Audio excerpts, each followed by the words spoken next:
Hey folks, welcome.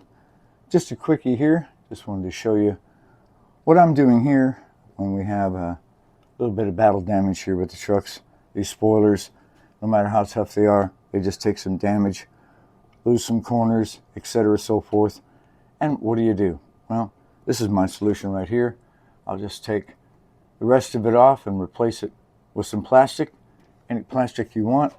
I'm going to use some stencil plastic so you can see, but stuff like this that we make the interiors for, but any clear plastic that you have will do the trick. So let's get to it. So here we are, we have our damage. First thing we do is, what do? How do we take this off? Well, here's what I like to do. I'm just gonna take the whole thing off.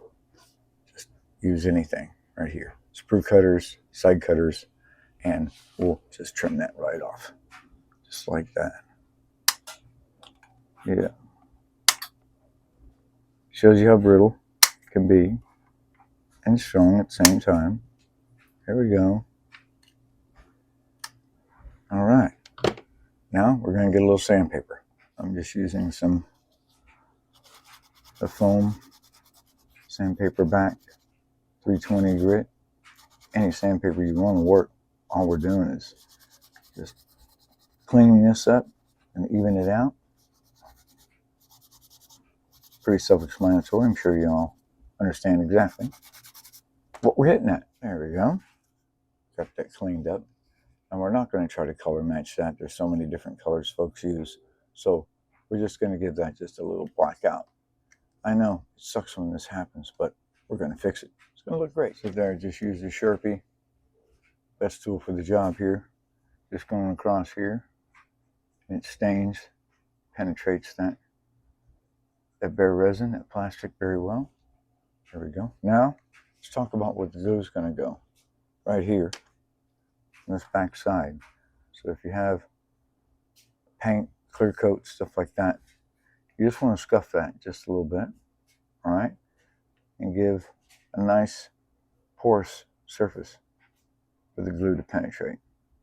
You don't have to go crazy with it, just a little bit. So you can use just about any plastic for this project. You don't want it too thick. For example, right here, this is stencil plastic, and I'm using it because it's white and it shows up on the camera pretty well.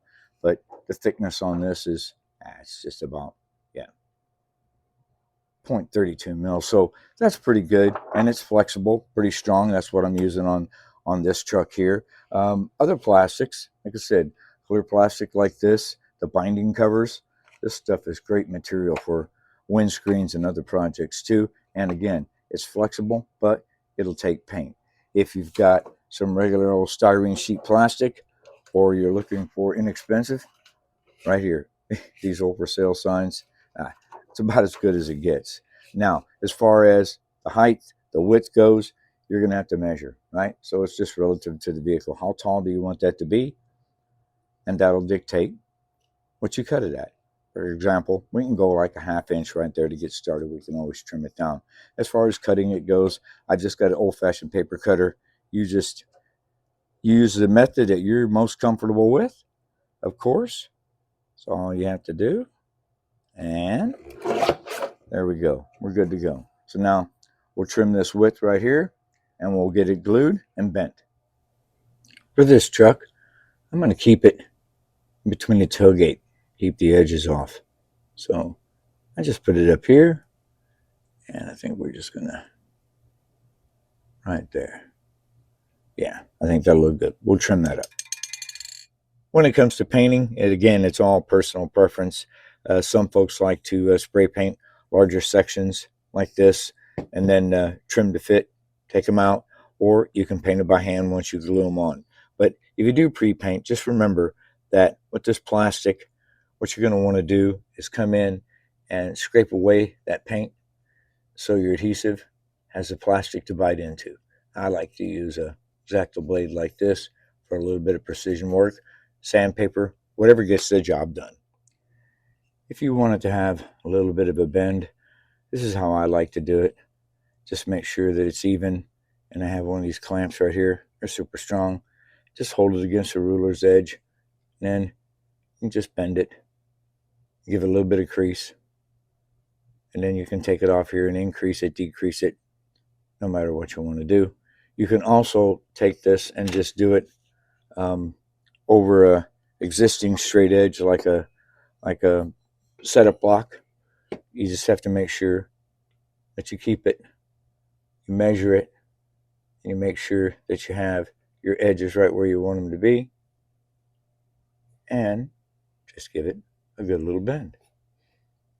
There you go. I like this method better than putting it on the car because the adhesive is strong, but a lot of times, well, for me, I just break it right off and have to re-glue it. But anyway, any method that works for you. The same thing here. You want to remove the paint. I find that just the scrape method right here with X-Acto blade does the trick, or a flat file, or even a sanding block like that, just keeping it flat. That's just to make sure, again, that your adhesive has something to bite to. As far as the adhesive goes, well, I'm going to use B7000, but, you know, model glue, anything like that will work. The Revell is good too, pretty good stuff.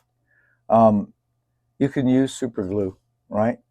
The thing is, it doesn't give you a lot of time to work with. And if you get a little bit excess on your fingers while you're putting it on there, well, I don't have to tell you, that's kind of a mess. You want an adhesive that gives you a few seconds to work with. So when you put it on there, you can make sure that you get good alignment, right? Right. So we'll just apply a little bit of our wonderful B7000. Again, you don't need a whole lot here. You don't want it to be seeping out on you. And then, here we have it. And look at that. See?